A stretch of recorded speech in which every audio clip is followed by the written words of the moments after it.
Елена прижалась пылающей щекой к прохладной обшивке стены, жадно, со свистом втягивая ртом воздух, которого в тесном пространстве купе вдруг стало катастрофически мало. Ритмичный, убаюкивающий стук колес заглушал гулкий набат ее собственного сердца и шорох одежды, скользящей в темноте. Сильные мужские руки уверенно удерживали ее талию, даря ощущение пугающей, но желанной невесомости. Это было похоже на наваждение, рожденное магией ночной дороги, на нарушение всех неписанных правил, что она выстраивала годами, но эмоции заглушили голос разума. Тусклый свет фонаря с проносящегося мимо полустанка скользнул по его плечам, высвечивая фатальность их встречи. Она с восторгом осознала, что этот момент – точка невозврата, и, закрыв глаза, позволила себе просто чувствовать. Доброго времени суток, друзья! Напишите, пожалуйста, в комментариях, из какой части мира вы смотрите это видео. И не забудьте подписаться и поддержать видео лайком. Поезд дальнего следования «Москва», Владивосток жил своей особенной, сложной жизнью огромного металлического организма, рассекающего пространство и время. Этот замкнутый мир, отделенный от остальной вселенной двойным стеклопакетом, пах угольной пылью, крепким черным чаем с лимоном и той неуловимой смесью разогретого железа и озона, которая бывает только на железной дороге после дождя.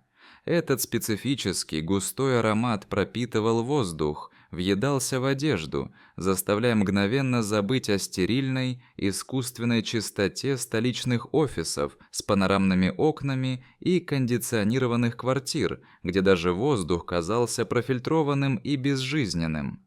Елена вошла в вагон, когда состав уже дернулся, тяжело и протяжно лязгнув сцепками, готовый оторваться от перрона и раствориться в сырой осенней ночи. Она была из тех женщин, на которых невольно задерживают взгляд даже в такой суете, высокая, с безупречной осанкой, в пальто цвета верблюжьей шерсти, которая сидела на ней как вторая кожа. Ей было 32 года, и на безымянном пальце правой руки тускло поблескивал золотой ободок, символ стабильности, которая за последние годы незаметно превратилась в золотую клетку.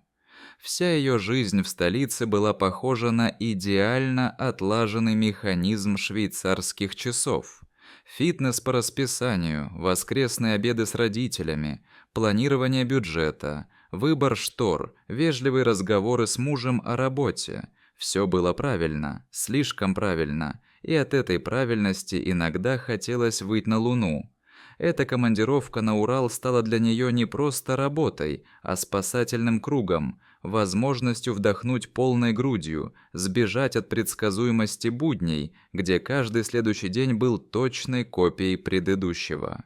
Она с трудом катила по узкому коридору чемодан, колесики которого глухо постукивали на стыках ковровой дорожки. Коридор был пуст, освещен лишь дежурными лампами, отбрасывающими длинные тени. За окнами в косых струях дождя проплывали серые платформы и мокрые крыши вокзальных построек.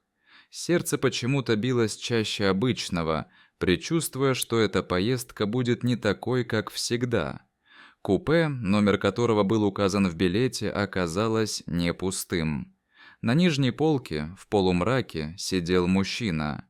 Он не был похож на типичного пассажира, который сразу переодевается в треники и достает кроссворды. Он сидел неподвижно, глядя в темное окно, где начинали мелькать редкие огни пригорода. Когда она вошла, он медленно повернул голову. Ему было около 40.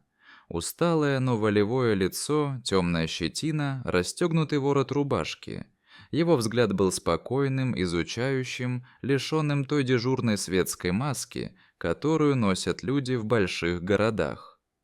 «Добрый вечер». Его голос прозвучал низко, перекрывая шум поезда. «Добрый», — Елена кивнула, стараясь держаться отстраненно. Она привыкла выстраивать границы. Мужчина едва заметно улыбнулся, словно прочитал ее мысли, и убрал со столика журнал, освобождая ей место. В купе было тесно, как и всегда в поездах, но сейчас эта теснота ощущалась особенно остро. Каждое движение, снять пальто, разместить вещи, заставляло их вторгаться в личное пространство друг друга. Елена чувствовала запах его парфюма, терпкий, с нотками табака и сандала. Это был запах уверенности. «Максим?» — представился он просто, не протягивая руки, словно понимая, что в такой тесноте официальные жесты излишни. «Елена». Она села напротив, аккуратно расправив складки юбки. Поезд набирал ход, и за окном потянулась бесконечная черная лента лесополосы, изредка разрываемая вспышками фонарей на переездах.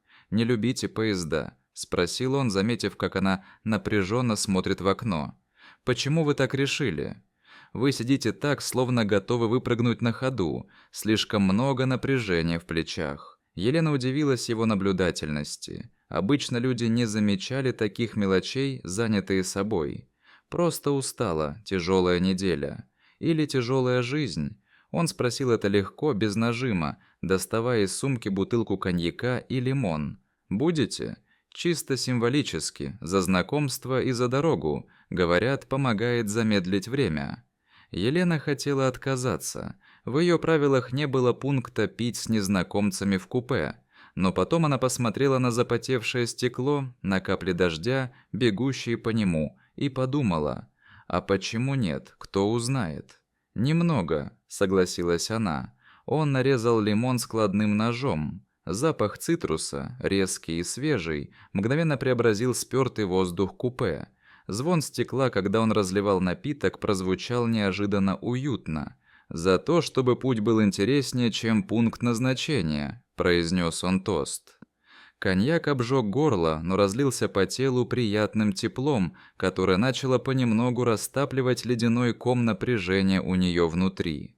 Разговор потек сам собой. Сначала о мелочах, о погоде, о маршруте, о сервисе РЖД, но постепенно подмерный стук колес темы становились глубже.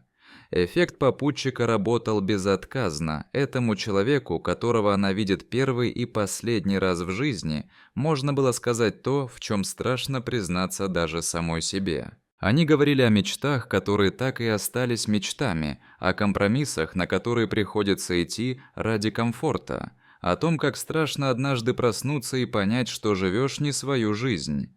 Максим слушал внимательно, не перебивая, глядя ей прямо в глаза.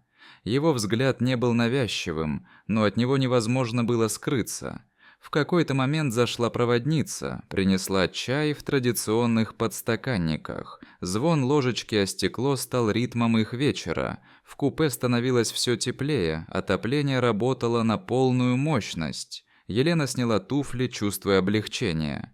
Быть босиком в одной тонкой блузке перед чужим мужчиной было странно, но в то же время невероятно естественно, словно стены купе отрезали их от остального мира с его условностями.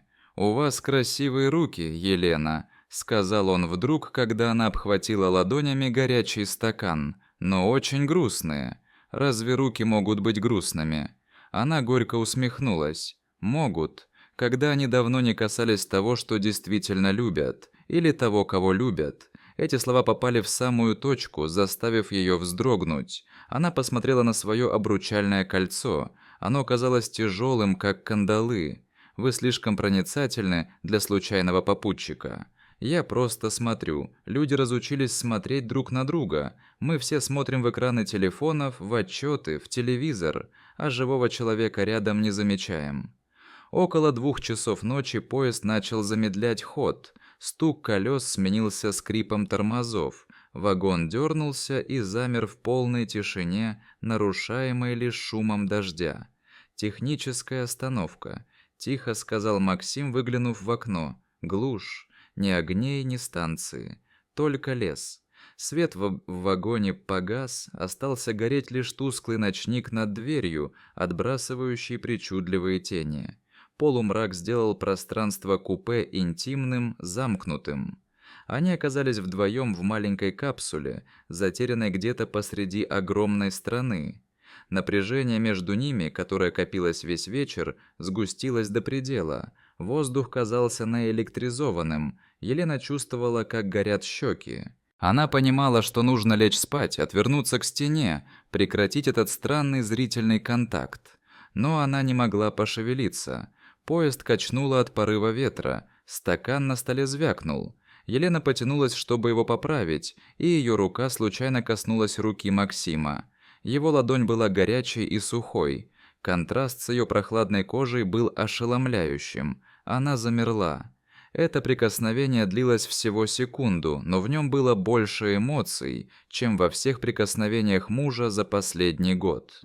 Максим не отдернул руку. Он медленно накрыл ее ладонь своей, переплетая пальцы.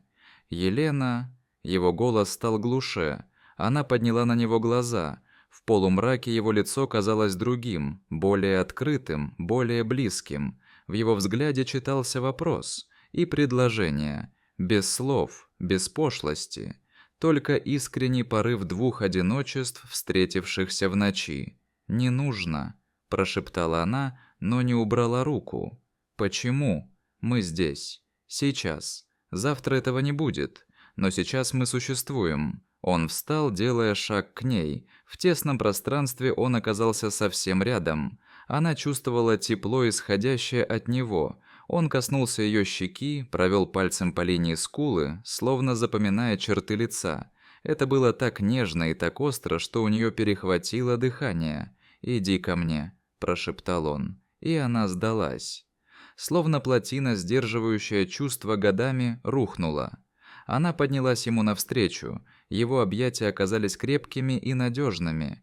Когда его губы коснулись ее губ, мир за пределами купе перестал существовать. Остался только вкус чая, запах мужской кожи и бешеное биение сердца. Это не было похоже на сцены из любовных романов. Это было по-настоящему. Неловкость движений в тесноте, шепот, прерывистое дыхание. Он целовал ее так, словно хотел выпить всю ее печаль, всю ее нерастраченную нежность. Елена отвечала ему с отчаянием человека, который дорвался до воды в пустыне. Она чувствовала фактуру его рубашки под пальцами, жесткость пряжки ремня, силу его рук, которые то прижимали ее к себе, то скользили по спине, изучая каждый изгиб. В полумраке купе, под шум дождя, все чувства обострились до предела. Холод оконного стекла и жар их тел. Шершавость обивки полки и гладкость шелка. Они не говорили о любви. Это слово было бы здесь лишним, фальшивым. Они говорили на языке прикосновений, взглядов, вздохов. В этом было что-то первобытное и честное. Елена забыла о статусе, о правилах, о том, что подумают люди. В эту ночь она была просто женщиной, желанной, живой, чувствующей. Время растворилось.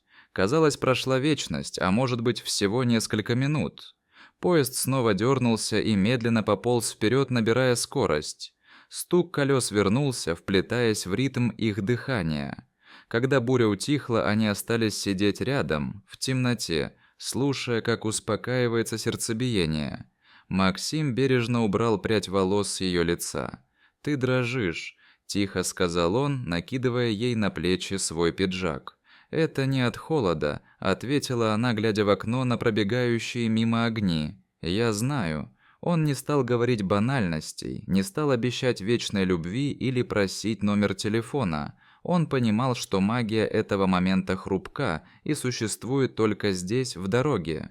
«Тебе нужно поспать», – сказал он через некоторое время. Его голос снова стал спокойным и уверенным. До рассвета еще далеко. Елена кивнула. Она чувствовала странную звенящую опустошенность, но это была приятная пустота, словно из души вытащили тяжелый камень. Она поднялась на свою верхнюю полку. Максим помог ей, его рука на мгновение задержалась на ее талии. Прощальный теплый жест.